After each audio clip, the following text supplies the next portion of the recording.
Hello everybody, my name's Andrew Harrison and I'm an independent reviewing officer, which I know is a bit of a mouthful.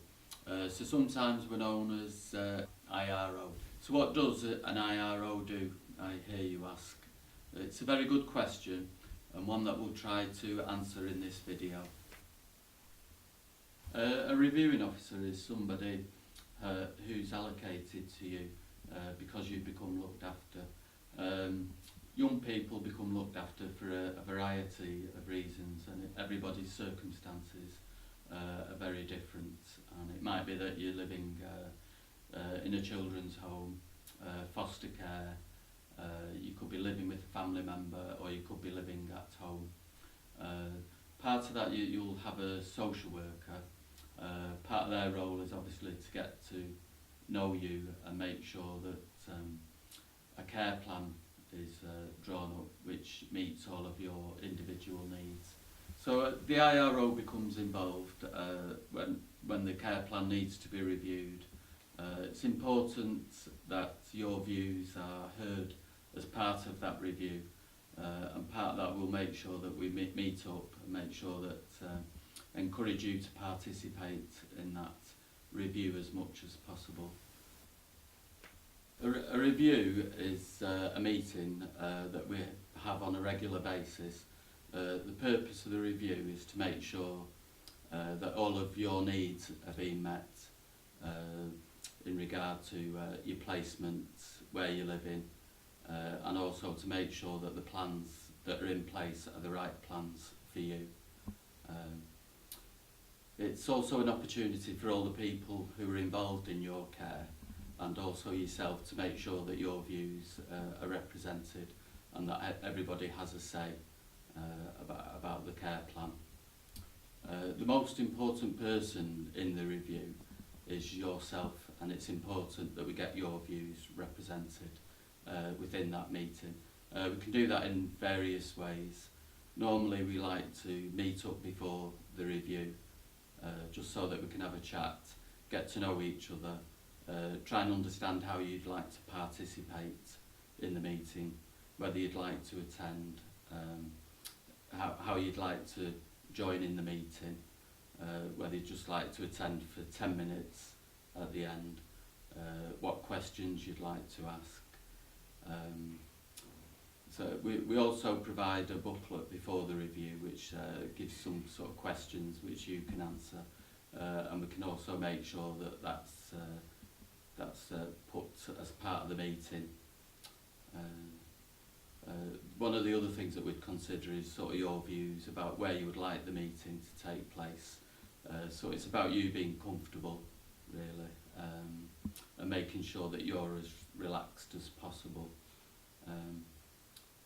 The review is essentially to focus on all aspects of your life, so that's about health, education, the care plan, and it's about making sure that everything's in place to make sure that you can achieve the best in life.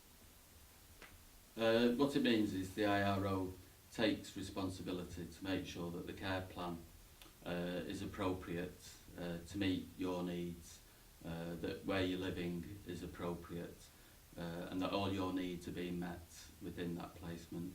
Essentially it's about making sure that the care plan is right for you and is individual to you. After the review, the IRO is responsible to make sure that what's been agreed in the meeting actually happens.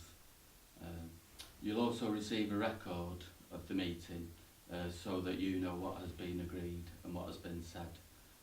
The IRO will also arrange to meet with you to discuss the review and any problems that you may be having, and also discuss the good things that are happening in your life as well.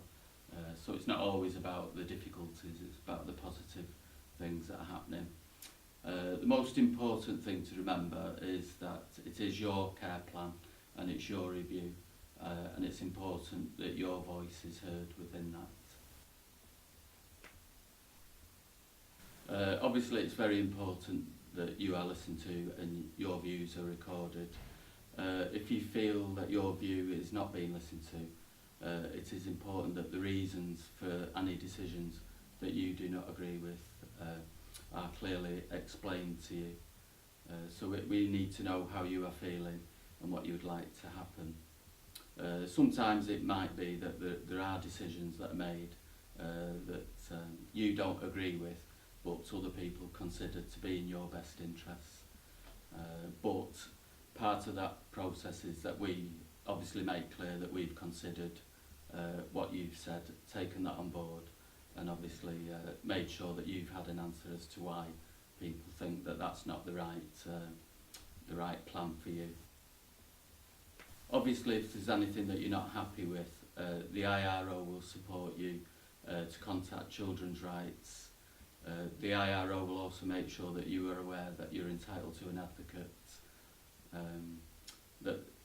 This is somebody who will support you to ensure that your views are known to everybody involved in your care, and that they are independent as well.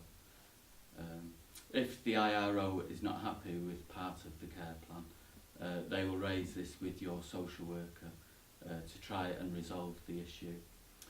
If the issue cannot be resolved, the IRO will contact the social worker's manager to try and resolve the issue.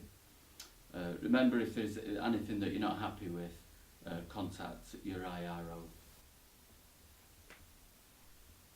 A young person should receive a letter from the IRO before each review, which is about the review, and hopefully should meet up before the review.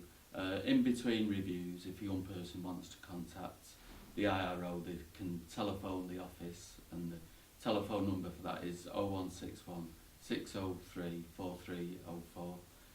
They can also email.